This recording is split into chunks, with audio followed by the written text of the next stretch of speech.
सोचिए अगर भगवद गीता का वो महान युद्ध, वो महाभारत किसी जमीन पर नहीं बल्कि हमारे ही मन के अंदर लड़ा गया हो तो।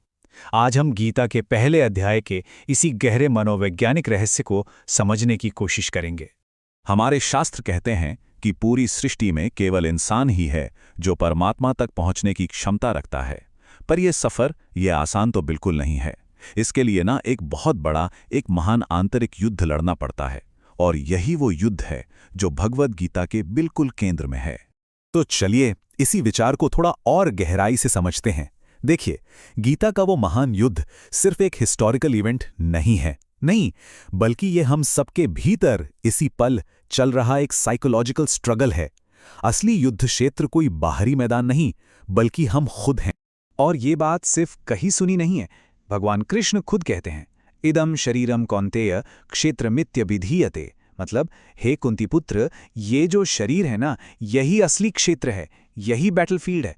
सोचकर देखिए, यही वो जमीन है जिस पर हम अपने कर्मों के बीज बोते हैं, चाहे वो अच्छे हों या बुरे। हर संघर्ष यहीं से शुरू होता है और यहीं खत्म भी होता है। और कमाल की बात यह है कि इसी एक शरीर के भीतर मानो दो दुनियाएं बसती हैं। जब हमारी चेतना दिव्यता की ओर, अच्छाई की ओर जाती है, तो यही शरीर धर्म क्षेत्र बन जाता है, एकदम पवित्र भूमि। पर जिस पल हम काम, क्रोध, लोभ, इन सब सांसारिक इच्छाओं में उलझ जाते हैं, तो जानते हैं क्या होता है? यही शरीर कुरुक्षेत्र बन जाता है, एक कभी न खत्म होने वाले संघर्ष का मैदान। तो सवाल ये उठता है कि इस आंतरिक युद्ध क्षेत्र पर कौन सी दो सेनाएं हैं जो आमने सामने खड़ी हैं? चलिए देखते हैं। ये संघर्ष है हमारी दो अंदरूनी ताकतों के बीच। एक तरफ है दैवी संपद और दूसरी तरफ है आसुरी संपद। अब देखिए, एक तरफ है पांडव, जो हमारे अंदर की अच्छाई, करुणा, विवेक, मतलब हमारी डिवाइन क्वालिटीज को रिप्रेजेंट करते हैं।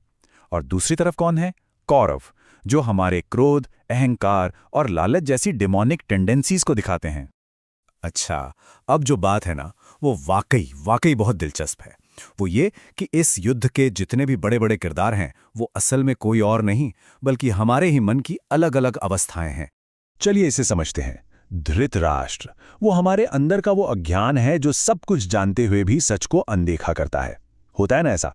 फिर आता है दुर्योधन। ये है मोह, वो अटैचमेंट जो हमें चीजों और रिश्तों से बुरी तरह जकड़ लेता है। और भीष्म है वो भ्रम, वो कंफ्यूजन जो सही और गलत के बीच हमें हमेशा उलझाए रखता है। और इन्हीं सब के सामने कौन खड़ा है? पांडव, हमारी दैवीय शक्तियां। और अर्जुन, जो हम सब के भीतर का वो साधक है जो सत्य की खोज में निकला है। और गीता के हिसाब से इन सारी की सारी समस्याओं की जड़ क्या है? वो है मोह रूपी दुर्योधन। जी हां, अटैचमेंट। यही वो गहरी आसक्ति है जो हमारे मन की सारी उथल पुथल की असली वजह है। और यहीं पर एक बहुत गहरा रहस्य छिपा है। कहा जाता है कि जब तक भ्रम रूपी भीष्म जिंदा है, तब तक आसुरी संपद यानी कौरवों को हराया नहीं जा सकता। अब इसका मतलब क्या हुआ? इसका सीधा सा मतलब है, जब तक हम खुद को लेकर कंफ्यूजन में हैं कि हम असल में कौन हैं, तब तक हम अपनी नेगेटिव हैबिट्स पर कभी भी काबू नहीं पा सकते। तो चलिए अब कहानी के बिल्कुल केंद्र में आते हैं। अर्जुन, यानी हम सब के भीतर का वो साधक जो अब एक बहुत बहुत बड़े संकट में फंसने वाला है। और यहाँ पे साधक यानी अर्जुन एक बहुत ही साहसी कदम उठाता है। वो कृष्ण से कहता है कि रथ को दोनों सेनाओं के ठीक बीच में ले चलिए। ये क्या था? ये अपने अंदर के युद्ध को, अपनी अच्छाई और अपनी बुराई को आमने सामने देखने का फैसला था, बिना किसी पर्दे के।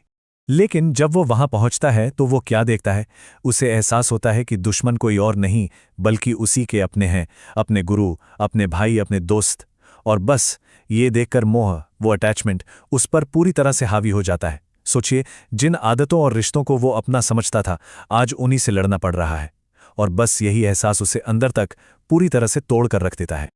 अर्जुन की हालत इतनी बिगड़ जाती है कि वो खुद कहता है, मेरे अंग शिथिल हो रहे हैं, मेरी त्वचा में जैसे जलन हो रही है, और मेरा मन तो पूरी तरह से चकरा रहा है। ये जो गहरी मानसिक पीड़ा है ना, इसी को विषाद कहा गया है। लेकिन कहते हैं ना कि अंधेरा सबसे घना सुबह होने से ठीक पहले होता है। इसी पूरी तरह से टूट जाने के पल में साधक एक ऐसा फैसला लेता है जो सब कुछ बदलने वाला है। जब अर्जुन की अपनी सारी बुद्धि, सारी ताकत, जब सब कुछ जवाब दे जाता है, तब वो सबसे बड़ा, सबसे जरूरी कदम उठाता है। वो अपने हथियार डाल देता है, वो सरेंडर कर देता है कृष्ण रूपी दिव्य ज्ञान के सामने और कहता है, मैं आपका शिष्य हूं, मैं आपकी शरण में हूं, अब आप ही रास्ता दिखाइए। और जानते हैं सबसे महत्वपूर्ण बात क्या है? गीता इस गहरे संकट को, इस ब्रेकडाउन को एक फेलियर नहीं मानती। नहीं, इससे नाम दिया गया है अर्जुन विषाद योग। मतलब दुख के माध्यम से योग, दुख के माध्यम से जुड़ना। ये तो स्पिरिचुअल जर्नी का पहला कदम है। ये एक बड़ी सफलता से पहले का एक जरूरी टूटना है। तो साधक पूरी तरह टूट चुका है, उसने हथियार डाल दिए, वो भ्रम और दुख में डूबा हुआ है। अब असली सवाल यह है कि जब कोई भी अपने जीवन में ऐसे मोड़ पर पहुंचता है तो डिवाइन विजडम, तो परमात्मा का ज्ञान हमारी मदद कैसे करता है? कैसे वो हमें इस अंधेरे से बाहर निकालता है? इसी सवाल का जवाब ही तो पूरी गीता का सार है।